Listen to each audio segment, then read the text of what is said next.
की शरण में जा, जिसकी कृपा से तू परम शांति को और सनातन परम धाम को प्राप्त होगा। सनातन परम धाम शाश्वतम स्थानम, शाश्वत माने सदा रहने वाला, जिसका कभी क्षय ना हो, कभी नाश ना हो, वो स्थान, वो सत्यलोक है। उसको संत भाषा में सत्यलोक कहते हैं। सत्य का नाश नहीं होता, अविनाशी होता सत्य, वो सत्यलोक है। किसकी शरण में चला जा? गीता अध्याय नंबर 8 के श्लोक नंबर 1 में अर्जुन ने पूछा कि हे भगवान, गीता ज्ञानदाता से, कि आप जी ने गीता अध्याय नंबर 7 के और श्लोक नंबर 29 में 29 में कहा है कि जो व्यक्ति जरा और मरण से छूटने का ही प्रयत्न करते हैं, जरा माने वृद्धावस्था और मरण माने डेथ, मृत्यु, जो जरा और मरण से ही छूटने का प्रयत्न करते हैं, यानी संसार की किसी वस्तु की इच्छा नहीं रखते, ते ब्रह्म तत्विदु कर्षणम अध्यात्म अखिल से कर्मम, वो सारे अध्यात्म से और सभी कर्मों से और तत्ब्रह्म से परिचित हैं। अब गीता अध्याय नंबर 4 के श्लोक नंबर 32 और 34 में 2 कंसेप्ट क्लियर किए हैं। एक तो ये किया है कि सच्चिदानंद घन ब्रह्म स्वयं आकर के वो परम अक्षर ब्रह्म अपने मुख कमल से तत्व ज्ञान बताता है, उसके अंदर उस परमात्मा के पाने की यथार्थ विधि होती है, उसको तत्व ज्ञान कहा है। चौथे अध्याय के 34वें श्लोक में कहा कि अर्जुन, तू उस तत्व ज्ञान को जो complete God given complete spiritual knowledge है, पूर्ण परमात्मा परम अक्षर ब्रह्म के द्वारा दिया गया जो सच्चा ज्ञान है, वो तत्व ज्ञान है, उसको तू तत्वदर्शी संतों के पास जाकर समझ, उनको दंडवत प्रणाम करने से, कपट छोड़कर सरलता पूर्वक प्रसन्न करने से वो तत्वदर्शी संत तुझे परमा उस तत्व ज्ञान का बोध कराएंगे, उपदेश करेंगे। अब 7वें अध्याय के 29वें श्लोक में गीता ज्ञानदाता कहता है कि माम आश्रित यतन्ति ते, मेरे इस मार्गदर्शन का आश्रय करके कि तत्वदर्शी संतों की खोज कर लो, और वो तत्वदर्शी संत बताओगे उस तत्व ज्ञान को, जिन्होंने ये आश्रय कर लिया, मेरे संकेत समझ गए, वो केवल जरा और मरण से ही छूटने का प्रयत्न करते हैं, क्योंकि वो उस तत्व ब्रह्म से और यहाँ के सारे अध्यात्म ज्ञान से और सभी कर्मों से परिचित हैं। जैसे दास आज के सत्संग में आपको वही क्लियर कर रहा है कि ऐसे कर्म करते रहे, ऐसे कर्म करने से ये लाभ होगा, ये हानि होगी, ये भक्ति करने से ये इतना लाभ होगा, जो पूर्व के संस्कार आपके प्राप्त हैं उनसे आपको ये लाभ हो रहा है, सतभक्ति ना करने से फिर वो एक ही दम आप प्राप्तियां आ जाती हैं। और बहुत से प्रमाण भी आपको दिए। मंत्री थे, प्रधानमंत्री थे, मुख्यमंत्री थे, वो पूर्व जन्म के पुण्यों से बने हुए थे, आगे चार्जर था नहीं, आगे सद्भक्ति थी नहीं, एक ही दम सब नाश हो गए, जैसे डिस्चार्ज हो जाती है बैटरी इन्वर्टर की और एक ही समय सब सुविधाएं समाप्त हो जाती हैं। तो इस संपूर्ण अध्यात्म ज्ञान से सभी कर्मों से जो परिचित हो जाते हैं वो तत्ब्रह्म से परिचित है, और इन कर्मों से अध्यात्म ज्ञान से वो ही जरा और मरण से छूटने का प्रयत्न करते हैं। जरा माने वृद्धावस्था का कहर। पुणात्मा, अब आप देखते हो कोई बूढ़ा चल रहा लाठी के सहारे, कभी बैठ जाता कभी चल पड़ता रहा। आप जब युवा हो स्पीड से निकल जाते हो उसको यूं देखते हुए, आपके कभी सपने में मनाती या दुर्गति थारी भी होगी, आपकी भी होगी। तो जब तक आपको ये ज्ञान नहीं होगा तब तक ये मन की बकवाद समाप्त नहीं होंगी। इस ज्ञान से 90% लगाम डल जाएगी इस मन पापी के, जो दास आपको बताने चाह रहा है। जो बेमतलब की रिश्वतखोरी, चोरी, हेरा फेरी ये करते फिरते सारा दिन झूठ बोलते एक पेट के लिए, और एक सेकंड का भरोसा नहीं कहाँ बिजली गिर जाए। और जब हम इस परम पिता की शरण में आ जाएंगे, आपको चार्जर मिल जाएगा, हैंडपंप मिल जाएगा, कितना जल भर लो, दूसरे का क्यों चराओ, तो अपना भरो ठाट के, कितना ठोक लियो, मटके भर के धर लियो सपेर। तो हम अविधिवत चलने से चोर उचक्के बन गए और शास्त्र अनुकूल साधना करने से आपको यहां भी सुख देगा और वहां पहुंचाएगा आपको जो गीता ज्ञान दाता बता रहा है। अब बताएंगे आगे। अब गीता ज्ञान दाता बता रहा है कि जो मेरा इस ज्ञान को आश्रय कर लेते हैं, तत्वदर्शी संत की खोज कर लेते हैं, उससे फिर उस तत्ब्रह्म की जानकारी हो जाती है। तत्ब्रह्म, उस परम अक्षर ब्रह्म की, उस परमात्मा की जिसमें 18वें अध्याय के 62वें श्लोक में जिसकी शरण में जाने के लिए गीता ज्ञानदाता कह रहा है, उसकी जानकारी होती है और सभी कर्मों से परिचित हो जाते हैं और सभी अध्यात्म कंप्लीट स्पिरिचुअल नॉलेज से वो परिचित हो जाते हैं। तो केवल वो जरा और मरण से छूटने का प्रयत्न करते हैं। जैसे दास ने उदाहरण दिया कि एक बुढ़िया 80 साल की, 75-80 वर्ष की और मुंह में दांत नहीं, और उसको मैंने कह दिया बुढ़िया पीछे हो, दूसरी को आने दे, बहनों को ने बोली इतना बुढ़ी दिखू मैं, वो तेरा गजब हो, 80 साल की जाड़ दी। ये बिल्कुल सही है, क्योंकि हम वृद्ध होना कति लायक नहीं करते और न ही हम मृत्यु पसंद करते। और ये दोनों डेफिनेटली होंगे, मृत्यु भी होगी और वृद्ध भी होंगे। तो पुण्यात्मा 8वें अध्याय के प्रथम मंत्र में अर्जुन ने पूछा कि हे गीता ज्ञान दाता से कि हे पुरुषोत्तम, क्योंकि उसको पुरुषोत्तम मान रहा था, वो श्री कृष्ण मान रहा था कि श्री कृष्ण ये ज्ञान दे रहा, लेकिन श्री कृष्ण के अंदर यू काल बोल रहा था गीता ज्ञान दाता। उसने पूछा कि किम तत्ब्रह्म, किम अध्यात्म, किम कर्म पुरुषोत्तम। तो उसने पूछा कि वो तत्ब्रह्म क्या है जिसको जानकर, और क्या वो अध्यात्म ज्ञान है, उसके विषय में गीता ज्ञानदाता 8वें अध्याय के 3रे मंत्र में कहता कि वो परम अक्षर ब्रह्म है। वो परम अक्षर ब्रह्म है, गीता ज्ञानदाता से अन्य है वो भगवान, जो सर्व सुखदायी है, सर्व पाप नाशक है और जो शाश्वत स्थान प्रदान कराने वाला है। इसलिए 18वें अध्याय के 62वें श्लोक में कहा कि अर्जुन तू सर्वभाव से उस परमेश्वर की शरण में जा, उसकी कृपा से ही तो परम शांति को और सनातन परम धाम को प्राप्त होगा।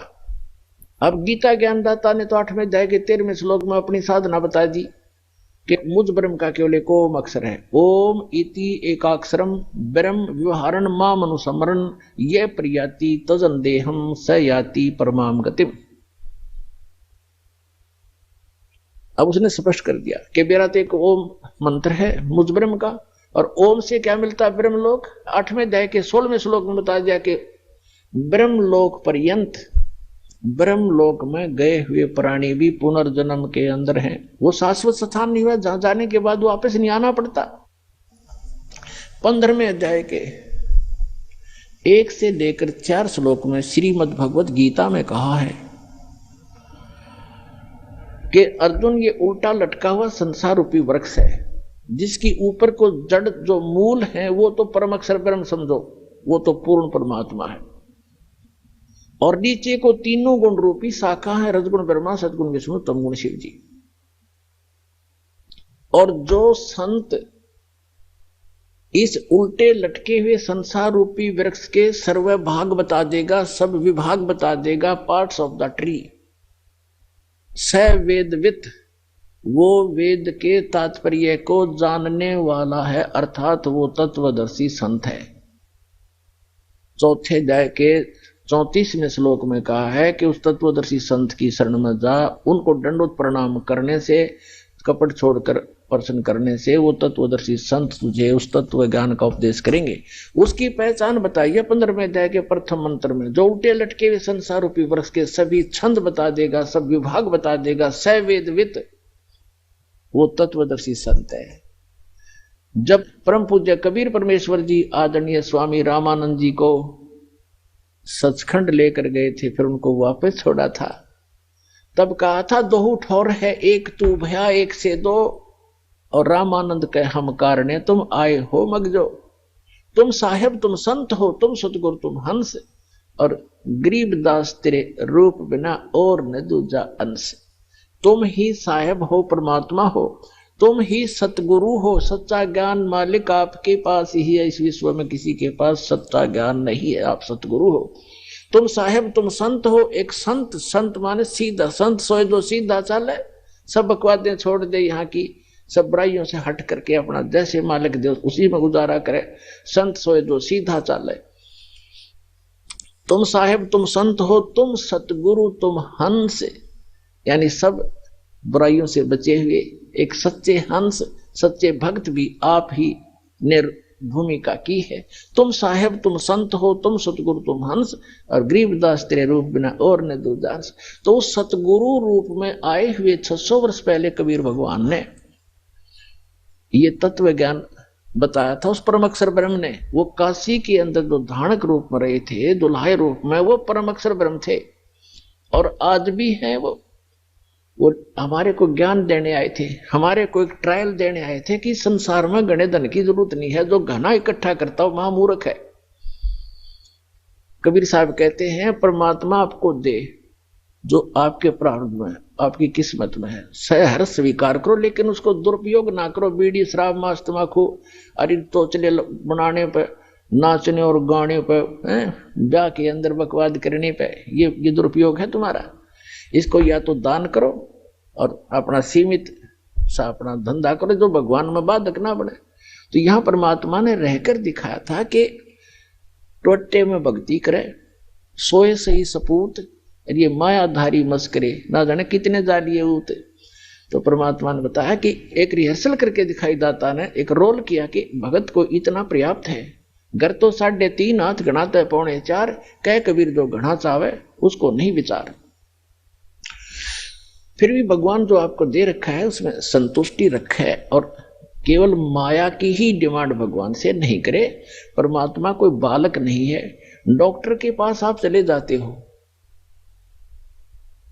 अब डॉक्टर को तो सारा पता है मरीज का, जब उसके दाखिल हो गया, वो एडमिट हो गया, अब मरीज अपना दर्द तो बता सके है, लेकिन डॉक्टर ने कौन सा इलाज पहले करना वो तो डॉक्टर जानता है। अब जैसे आपका एक्सीडेंट हो गया, डॉक्टर के पास चले गए, आपका रक्त बह रहा है, ब्लड निकल रहा है, ब्लीडिंग हो रही है, उधर से आपकी टांग में पीड़ा हो रही है, तो वो डॉक्टर आप बेशक चिल्ला रहे होगे लेकिन पहले ब्लड को रोकेगा कि ब्लड बह गया तो ये मर जाएगा, या टांग की चीज तो फिर बंद कर दूंगा, तो पहले वो ब्लड बंद करेगा ताकि आपका जीवन नाश ना हो, वो दर्द फिर हो जाए खत्म। तो इसी प्रकार आप जी यहाँ आते हो एक परमात्मा के हॉस्पिटल में आ गए, वो आपके सारे दुख दूर होंगे। अब आपने टारगेट बना रखा है मेरा ये काम हो, बस ये हो, और भगवान ने ये पता कि इसकी जान जाने वाली है, 10 दिन के बाद इसका जीवन नहीं है, तो आपकी एज एक्सटेंड करेगा। उम्र एक्सटेंड करने के लिए जो आपको एड दे रहा है वो काम आपका भले ही ना हो रहा है, लेकिन आपको जीवन दान दे करके वो 100 सुख देगा फिर आगे चल के। और मरीज ये कहे मेरे टांग में पीड़ा, तू कैसा डॉक्टर है, मुझे दर्द ही ठीक हो रहा, लेकिन डॉक्टर को पता है कि इसका ब्लड रोकना जरूरी है, तो डॉक्टर वही काम करेगा जो आपके हित में होगा, आपकी नहीं मानेगा पहले वो। उसको मालूम है कि आप चिल्ला रहे हो, उसको मालूम है कि इसमें ऐसी पीड़ा होगी, लेकिन ये घातक नहीं है। तो छोटे मोटे जो कष्ट आपको यहाँ आने पर भी हो रहे हैं, जैसे कई तो ऐसे हाथी ठीक हो जाते हैं, कुछ एक को अभी वो राहत नहीं मिल रही है जो वो डिमांड लेकर आते हैं। उसका कारण क्या है कि आपका जीवन नाश होने वाला होगा निकट भविष्य में, और परमात्मा आपको एक्सटेंड करेंगे, पहले वो ठीक करेंगे आपका, फिर आप पे सारा सुख होता चला जाएगा, जीवन भी मिलेगा, भक्ति भी होगी, सारा सुख भी यहाँ का जो चाहिए वो भी देगा।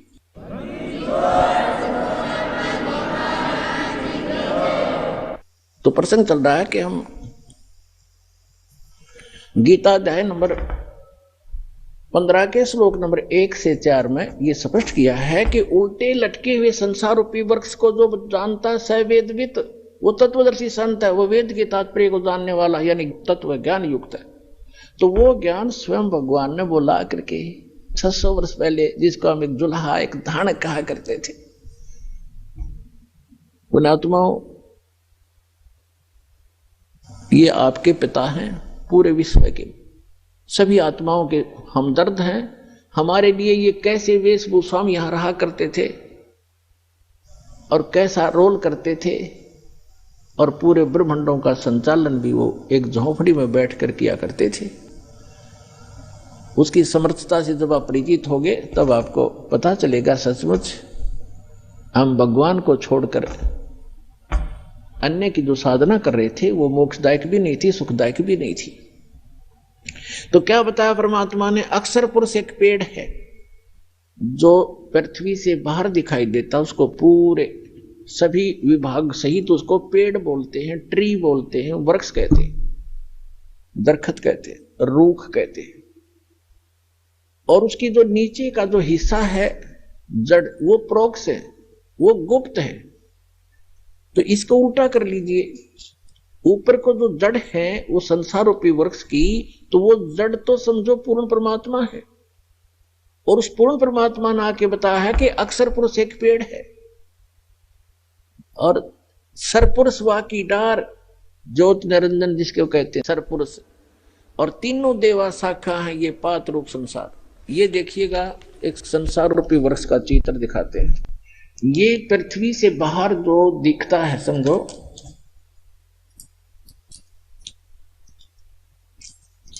ये जो इतना है, ये देखिएगा, ये स्थिति है वृक्ष की, पेड़ की।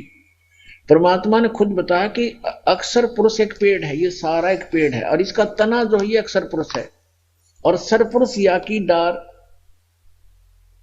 और तीनों देवा शाखा हैं ये पात रूप संसार। आप जी यहां पर हैं नीचे, और ये अक्षर पुरुष है, ये तना है। ये अक्षर पुरुष तो समझो एक तना है ये इस पेड़ का, और इससे एक मोटी डार निकली है, वो सरपुरुष है, ये सरपुरुष है जिसको ब्रह्म कहते हैं, ब्रह्म। और इसके तीन पुत्र हैं, इसकी तीन शाखाएं हैं, रजगुण ब्रह्मा जी, सतगुण विष्णु जी, तमगुण शिव जी, और पात रूप संसार। अब ये तो उस परम पिता ने आके बता दिया कि अक्षर पुरुष एक पेड़ है, और निरंजन वा की डार, ये सरपुरुष वा की डार, और तीनों देवा शाखा है ये पात रूप संसार। तो ये जड़ कौन है, ये बताने के लिए दास को भेजा है कि ये जड़ जो है ये परम अक्षर ब्रह्म है इस संसार रूपी वृक्ष की। और वो परम अक्षर ब्रह्म कौन है, अनंत कोट ब्रह्मांड का एक रति नहीं भारे, ये सतगुरु पुरुष कबीरे हैं कुल के सिरजनहारे। ये हो परम अक्षर ब्रह्म।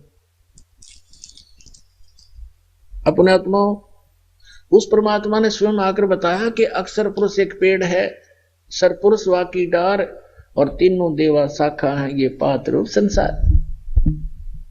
तो गीता अध्याय नंबर 15 के श्लोक नंबर 1 में कहा कि जो संत, जो व्यक्ति संसार रूपी वृक्ष के इन सभी पार्ट्स को बता देगा, छंद को बता देगा, स वेदवित, तो तत्वदर्शी संत। उसके पश्चात चौथे अध्याय के 15वें अध्याय के चौथे श्लोक में कहा, उसके पश्चात परमेश्वर के उस परम पद की खोज करनी चाहिए जब तत्वदर्शी संत मिल जाए। उस तत्व ज्ञान से गीता अध्याय नंबर 15 के श्लोक नंबर 1 से 4 का निष्कर्ष दास बताने जा रहा है।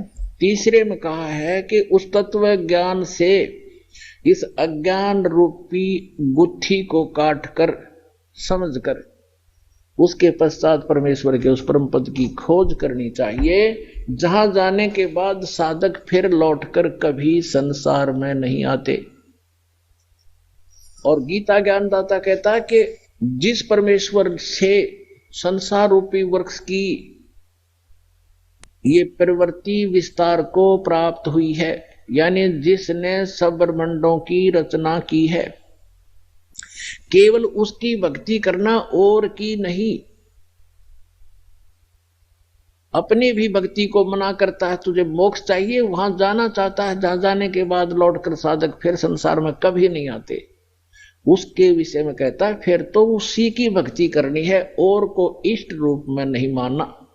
ये देखिएगा श्रीमद् भगवद गीता और जयदयाल गोविंद का द्वारा इसका अनुवाद है। इसके 15वें अध्याय पर चलते हैं। यह है अथ पंथ 10वां अध्याय, 15वां अध्याय। इसमें कहा है, श्री भगवान वाच, ऊर्ध्व मूलम अधः शाखम अश्वत्थम प्राहु अवम छंदासी यस्य प्रणानी ये तम वेद स वेदवित। इन्होंने अनुवाद ठीक नहीं करना आया, ये तो ठीक लिखा ना। आदि पुरुष परमेश्वर तो समझो ऊपर को जड़ है, वो तो पूर्ण परमात्मा है। ऊर्ध्व मूलम ऊपर को शाखा लिखना था, वो आदि पुरुष परमेश्वर है। और अधः शाखम नीचे को शाखा वाला ये गलत लिखा है, पर माँ रूप मुख्य शाखा वाले नहीं। ये देखो दूसरे मंत्र में गीता अध्याय नंबर 15 के श्लोक नंबर 2 में अधय और अधय 2 बार आए हैं। इन्होंने इसका अनुवाद यहाँ किया है, अधय माने नीचे, अधय माने नीचे, बिल्कुल ठीक है। अधय माने नीचे, अधय माने नीचे। तो यहाँ ऊर्ध्व माने ऊपर, ऊर्ध्व माने ऊपर। यहाँ देखो, हम ही इसे देख लेंगे 15 में जाएंगे। प्रथम मंत्र में ऊर्ध्व मूलम, ऊपर को जड़ वाला, मूल जड़, और अधः शाखम, नीचे को शाखा वाला। एक आम बालक भी समझ जाए इस ज्ञान से। और संसार रूपी पीपल के वृक्ष को अविनाशी कहते हैं। छंद, छंद वेद नहीं होते, छंद माने इसके विभाग, जिसके पत्ते आदि कहे गए हैं। और तम वेद, तम यह वेद जिसको, उस संसार रूपी वृक्ष को जो अंधकार रूप में छुपा हुआ है, ज्ञान रूप में, जिसको समझ नहीं सके, उस संसार रूप वृक्ष को जो पुरुष मूल सहित यानी जड़ से लेकर और पत्तों तक तत्व से जानता है, स वेदवित, स वेदवित, वह वेद के तात्पर्य को जानने वाला है, अर्थात वह तत्वदर्शी संत है। तो ये दूसरे में क्या कहा है कि उस संसार वृक्ष की तीनों गुण रूप, तीनों गुण माने रजगुण ब्रह्मा, सतगुण विष्णु, तमगुण शिव जी, रूप जल से बढ़ाई हुई नहीं, ये शाखाएं हैं। विषय प्रवाला शाखा है, विषय विकारों वाली ये शाखा है। रजगुण ब्रह्मा, सतगुण विष्णु, तमगुण शिव जी, अधः नीचे और ऊपर फैली हुई है। नीचे माने जैसे गीता का ज्ञान पृथ्वी पर बोला जा रहा था, ऊपर स्वर्ग, नीचे पाताल, ऊपर और नीचे फैली हुई है। क्योंकि श्री ब्रह्मा, श्री विष्णु, श्री शिव जी एक एक गुण युक्त हैं, एक एक विभाग के मंत्री हैं। इनका प्रभाव इन तीनों ही लोकों पर है, पृथ्वी लोक पर, पाताल लोक और स्वर्ग लोक पर। इससे अन्य जो स्थान है, जो ब्रह्म लोक है, वो अलग स्थान है, वहां पर ये काल भी तीन ही रूप धारण करके रखता है, उसमें भी तीनों ही गुण अपने विद्यमान रखता है। वो ऊपर के लोकों के लोग उससे प्रभावित होते हैं, इनका केवल यहीं तक सीमा है। अब देखो, ऊपर और नीचे फैली हुई। और मनुष्य लोक में, इस संसार में कर्मों के अनुसार बांधने वाली ये भी मुख्य मूलानी, मुख्य कारण है, नीचे और ऊपर फैली हुई है, नीचे और ऊपर। अब तीसरे में कहा है कि इस संसार वर्ष का स्वरूप जैसा कहा है वैसा यहां विचार काल में गीता ज्ञानदाता कहता कि जैसा इसके बारे में सुना है उसको पूर्ण रूप से मैं तेरे को नहीं बता पाऊंगा इस गीता जी के डिस्कशन में। इस संसार वर्ष का स्वरूप जैसा कहा है वैसा यहां विचार काल में नहीं पाया जाता, नहीं पाया जाता। क्योंकि गीता ज्ञानदाता कहता है कि क्योंकि न तो इसका आदि है और न अंत, तथा न इसकी अच्छी प्रकार से स्थिति है, यानी वो परिचित नहीं है उससे।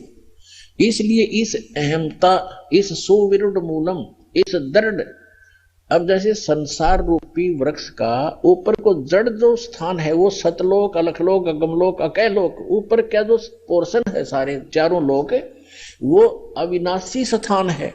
इसलिए सुदृढ़ मूल कहा, वो मूल जो है वो अविनाशी है, वो शाश्वत है। तो उस संसार रूपी वृक्ष के उस दृढ़ रूपी मूल वाले, यानी जो कभी नाश में नहीं आता, वो जड़ रूपी स्थान, वो भगवान समझो, स्थान और भगवान, यानी वहां का लोक भी अविनाशी, वहां का भगवान भी अविनाशी, वहां के गए हुए प्राणी भी अविनाशी। ये देखो, सुविरुद्ध मूलम, उस अहमता ममता नहीं, उस अति दृढ़ मूल वाले, यानी उस अविनाशी मूल स्थान, जड़ रूपी स्थान वाले संसार रूपी पीपल के वृक्ष को दृढ़ असंख्य शस्त्रेण छित्वा, इन्होंने यहां गलत कर दिया, वैराग रूप शस्त्र द्वारा नहीं, उस तत्व ज्ञान रूपी शस्त्र द्वारा काट कर, उसको समझ कर, उसके बाद चौथे श्लोक में कहा है, 15वें अध्याय के चौथे श्लोक में कहा है, ये 15वां अध्याय चल रहा है, 15वां अध्याय, यहां हमारे चौथा श्लोक पढ़ रहे हैं। उसके पश्चात उस परम पद रूप परमेश्वर को भली भांति खोजना चाहिए, जिसमें गए हुए पुरुष यानी साधक फिर लौटकर संसार में नहीं आते, उनका जन्म मरण फिर नहीं होता। और जिस परमेश्वर से इस पुरातन यानी आदि संसार रूपी वृक्ष की, यानी जिसने सारे ब्रह्मांडों की रचना की है, प्रवृत्ति विस्तार को प्राप्त हुई है, उसी आदि पुरुष नारायण के मैं शरण हूं, ऐसा निश्चय करके उस परमेश्वर का ही मनन और निधि ध्यान करना चाहिए। परपदे माने उसकी पूजा करनी चाहिए। गीता ज्ञानदाता ने स्पष्ट कर दिया कि मेरी भक्ति करने से तुझे वो शाश्वत स्थान नहीं मिल सकता। उसके लिए गीता अध्याय नंबर 17 के श्लोक नंबर 23 में गीता ज्ञानदाता ने संकेत दिया है कि उस सच्चिदानंद घन ब्रह्म की साधना के 3 मंत्र हैं उसके पाने के। ओम तत्सत इति निर्देश ब्रह्मण त्रिवेद समर्थ ब्राह्मणा तेन वेदा च यगा च विहिता पुरा। उस सच्चिदानंद घन ब्रह्म को पाने का, उसके सत भक्ति करने का केवल ओम तत्सत ये 3 मंत्र का निर्देश है। निर्देश माने नथिंग एल्स, फाइनल फैसला, उसके अतिरिक्त अग्रम अग्रम समाप्त, ये निर्देश है, डायरेक्शन है, आदेश भी है और ये राय भी है। सच्चिदानंद घन ब्रह्म को पाने का, उस परम अक्षर ब्रह्म को, उस सुख स्थान को पाने का ये 3 मंत्र की मजदूरी है, स्मरण है इसका 3 मंत्र का। गीता अध्याय नंबर 15 के श्लोक नंबर 16 और 17 में 3 पुरुष बताए, एक सरपुरुष, एक अक्षर पुरुष और तीसरा परम अक्षर पुरुष यानी परम अक्षर ब्रह्म। तो आपको पूरा डिटेल बताई दी है पूरा टूटे लटके हुए संसार रूपी वृक्ष की। तो परम अक्षर ब्रह्म तो उसकी जड़ समझो, मूल है जो सबका धारण पोषण करता है। तो गीता अध्याय नंबर 15 के श्लोक नंबर 16 में कहा कि 2 पुरुष हैं, सरपुरुष और अक्षर पुरुष, और ये दोनों नासवान, इनके अंतर्गत जितने प्राणी वो भी नासवान है। जीवात्मा किसी की नहीं मरती, वो तो गधे कुत्ते की भी नहीं मरती।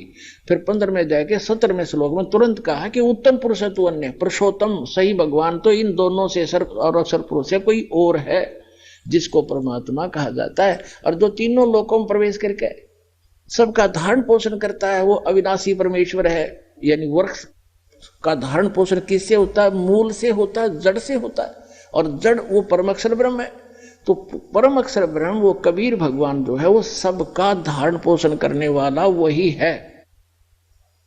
तो यहां क्या बताया है कि उस ओम तत्सत, ओम जो है, ओम तो मंत्र है ब्रह्म का जिसको सरपुरुष कहते हैं, और तत् है ये अक्षर पुरुष का जिसको परब्रह्म भी कहते हैं। ब्रह्म से नेक्स्ट ब्रह्म, परब्रह्म दूसरा, और तीसरा जो मंत्र है सत्य वो परम अक्षर ब्रह्म का है, वो परम अक्षर पुरुष का है। तो ये तीनों मंत्र इस दास के पास उपलब्ध है। इन तीनों मंत्रों की मजदूरी करनी है, इसकी साधना करनी है। अभी तक ये मार क्यों खाते रहे कबीर पंथी? ये इन मंत्रों का जाप नहीं करते थे जो दास आपको प्रथम बार देता है। ये कहते हैं तो ब्रह्मा विष्णु महेश की पूजाएं हैं, हम क्यों करें, हम तो सतपुरुष की साधना करेंगे। ऐसे ही ये बात बिगड़ी रही। ये साधना नहीं, ये तो यहाँ के मालिक है। बताओ, हम जिस क्षेत्र में रह रहे हैं और वहां के तहसीलदार या वहां के SHO या किसी और से खस्से और उनका जो टैक्स है वो नहीं दें तो हमें लाभ कैसे मिलेगा? जैसे हमने बिजली ले ली बिजली विभाग से, टेलीफोन ले लिया टेलीफोन विभाग से, अजय उनका कर्जा उसको देंगे नहीं, टैक्स उनका रेंट नहीं देंगे तो वो सुविधा बंद कर देंगे हमारी। इसमें क्या एहसान किया? तो हम मजदूरी कर रहे हैं यहाँ की सुविधा प्राप्त करने के लिए और कुछ धन डिपॉजिट कर रहे हैं जो अपने स्वलोक जाने के लिए। तो ये इनकी पूजा नहीं है।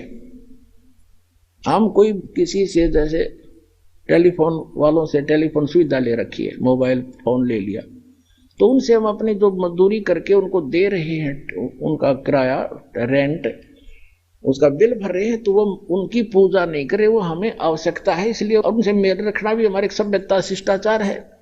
तो ये सभी ब्रह्मा विष्णु महेश भी एक यहाँ के अधिकारी हैं। ये इनके सत्र का जो लाभ है यही देंगे उसको, और उसकी विधि बताई है कि इनका ये ऐसे ऐसे आपने ये बिल भरना पड़ेगा, इसकी मजदूरी ये है, इस मजदूरी से वहां आपको ऑटोमेटिक कनेक्शन मिला रहेगा। ऐसा सिस्टम भगवान का। तो यहां ओम तत्सत ये 3 इन पुरुषों की भक्ति है, सरपुरुष, अक्षर पुरुष और परम अक्षर पुरुष की। तो गीता ज्ञानदाता कहता है कि उस परमात्मा की शरण में जा जिसके 3 मंत्र की भक्ति है। सच्चिदानंद घन ब्रह्म के पाने की केवल 3 मंत्र का निर्देश है। गीता अध्याय नंबर 8 के श्लोक नंबर 5 और 7 में गीता ज्ञानदाता अपनी साधना बताता कि मेरी भक्ति कर मुझे प्राप्त होगा, लेकिन युद्ध करना पड़ेगा, शांति नहीं हो सकती। जहां युद्ध है वहां शांति खाक है। तो कहता है तूने युद्ध करना पड़ेगा, यदि तुझे परम शांति चाहिए तो 18वें अध्याय के 66वें श्लोक में कहा कि उसकी शरण में जा, उस परम अक्षर ब्रह्म की शरण में। उस परम अक्षर ब्रह्म का मंत्र बता दिया 15वें अध्याय के 23वें श्लोक में। और अब 8वें अध्याय के 8, 9, 10 श्लोक में गीता ज्ञानदाता कहता है कि उस परम अक्षर ब्रह्म की भक्ति करेगा तो उसको प्राप्त होगा, जहां जाने के बाद साधक फिर लौटकर कभी संसार में नहीं आता। तो वहां सारी सुख सुविधाएं हैं। पुण्यात्माओं, आपका सौभाग्य है, धन है आपके माता पिता जिनसे जन्म हुआ। ऐसे समय में अपना कल्याण कराओ, भक्ति करो और मोक्ष पाओ। बोलो सतगुरुदेव।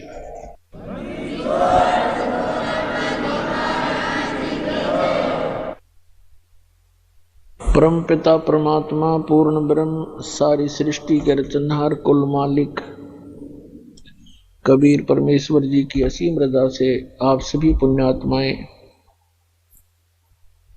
परमात्मा की महिमा सुनने के लिए उपस्थित हुए। सत्संग में आने से प्राणी को ज्ञान होता है कि आप कौन हो, कहां से आए हो,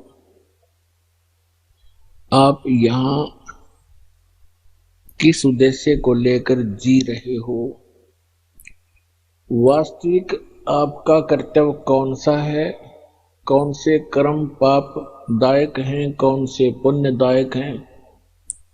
उन सभी का ज्ञान सत्संग से होता है प्राणी को। तो पुण्यात्मा, परमेश्वर पूर्ण ब्रह्म सत्य पुरुष परम अक्षर पुरुष परम अक्षर ब्रह्म कहो, अल्लाहु अकबर कहो, ग्रेट गॉड कहो, इसे कंप्लीट गॉड कहो, ये पूरे ब्रह्मांडों का, संपूर्ण जगत का, सभी आत्माओं का ये जनक है, सबका क्रिएटर है। वो कैसा है, कहां है, किसने देखा है और परमात्मा की आवश्यकता क्यों है, परमात्मा की आवश्यकता क्यों पड़ी हमें, हम किस लिए परमात्मा की साधना करते हैं, क्या उद्देश्य लेकर करते हैं और क्या उद्देश्य लेकर भगवान की भक्ति करनी चाहिए और क्या उद्देश्य लेकर नहीं करनी चाहिए। ये सर्व जानकारी सत्संग से होती है।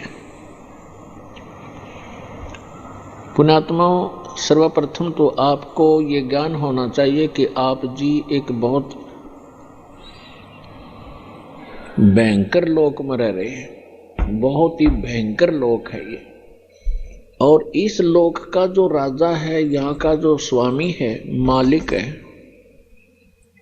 21 ब्रह्मांड का, उसको सरपुरुष कहा। श्रीमद् भगवत गीता अध्याय नंबर 15 के श्लोक नंबर 1 से 4 और 16-17 में प्रभु की परिभाषा वर्णित है सांकेतिक कोड वर्ड्स में। उसमें लिखा है कि संसार में 2 पुरुष हैं, 16वें श्लोक में 15वें अध्याय के। एक सरपुरुष है, एक अक्षर पुरुष है। सरपुरुष ये ब्रह्म है जिसके लोक में आप और हम निवास कर रहे हैं। इसको संतों ने, परमेश्वर ने, कबीर देव ने इसको काल कहा है और यही गीता का ज्ञान दाता है। और इसने श्रीमद् भगवत गीता अध्याय नंबर 11 के श्लोक नंबर 32 में स्वयं ही स्वीकारा है कि मैं काल हूं अर्जुन, और सर्व लोकों का नाश करने के लिए अब प्रवृत्त हुआ हूं, अभी प्रकट हुआ हूं। श्री कृष्ण जी काल नहीं थे, इन्होंने पहले कभी अपने आप को काल नहीं कहा और गीता ज्ञान देने के उपरांत उन्होंने कभी अपने आप को काल नहीं कहा।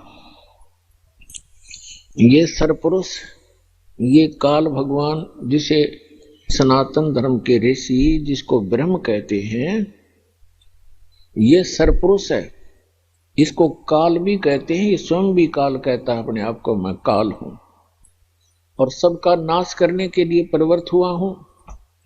श्री कृष्ण जी में प्रवेश करके ये श्रीमद् भगवत गीता का ज्ञान इसने बोला, जिसमें अधिकतर ज्ञान वेदों वाला ही है। हम सरपुरुष के लोक में रह रहे हैं, तो श्रीमद् भगवत गीता अध्याय नंबर 15 के श्लोक 16 और 17 में 3 पुरुष बताए हैं। एक सरपुरुष है जो 21 ब्रह्मांड का मालिक है, स्वामी है, प्रभु है, राम है, गॉड है, अल्लाह है। और दूसरा अक्षर पुरुष है जिसके 7 शंख ब्रह्मांड है, नील, पद्म, शंख, 7 शंख, 7 शंख ब्रह्मांड का वो स्वामी है।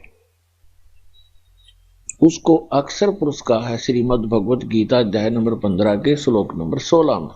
16 में सरपुरुष और अक्षर पुरुष ये 2 पुरुष बताए, और दोनों ही नाशवान, और इनके अंतर्गत जितने प्राणी हैं उनका भी शरीर नाशवान है। जीवात्मा किसी की नहीं मरती, वो तो गद्दे की भी नहीं मरती, कुत्ते की भी नहीं मरती।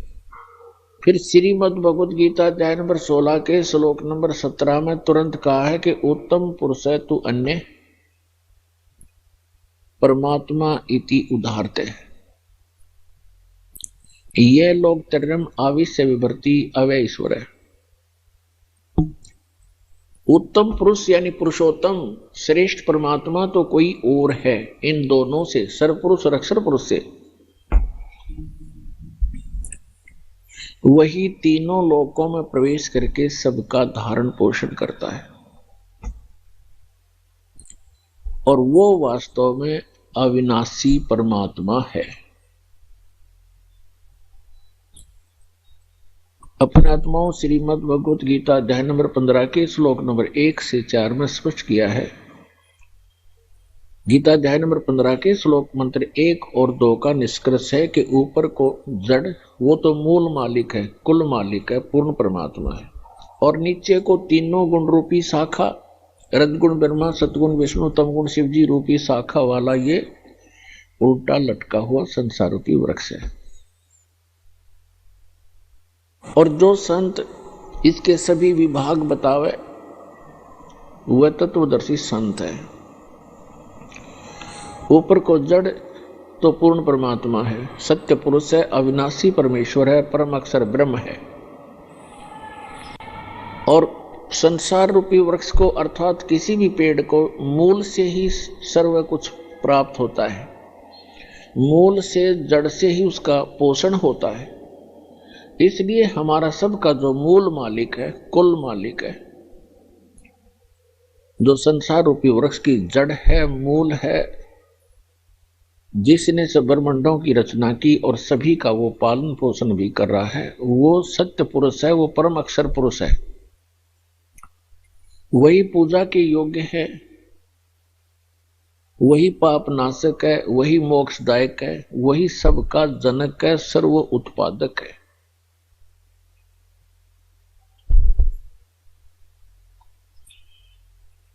तो श्रीमद् भगवत गीता अध्याय नंबर 15 के श्लोक नंबर 1 में कहा है कि जो इसके विभाग बता देगा, भिन्न भिन्न इन भगवानों की सतिथि बता देगा, वो तत्वदर्शी संत है। तो परमेश्वर स्वयं आते हैं वो तत्व ज्ञान बताने के लिए। अब वो परमेश्वर 600 वर्ष पहले आए थे बनारस के अंदर, भारतवर्ष की काशी नगर में, और वहां पर 120 वर्ष रहे थे, सह शरीर आए थे, सह शरीर वो चले गए थे। 120 वर्ष एक जनसाधारण की लीला की उन्होंने, हमारे लिए एक निर्देश दिया, एक एग्जाम्पल कोड किया, उदाहरण पेश करके चले गए कि यदि आप जी ने मोक्ष प्राप्ति करनी है तो इस घटिया लोक की किसी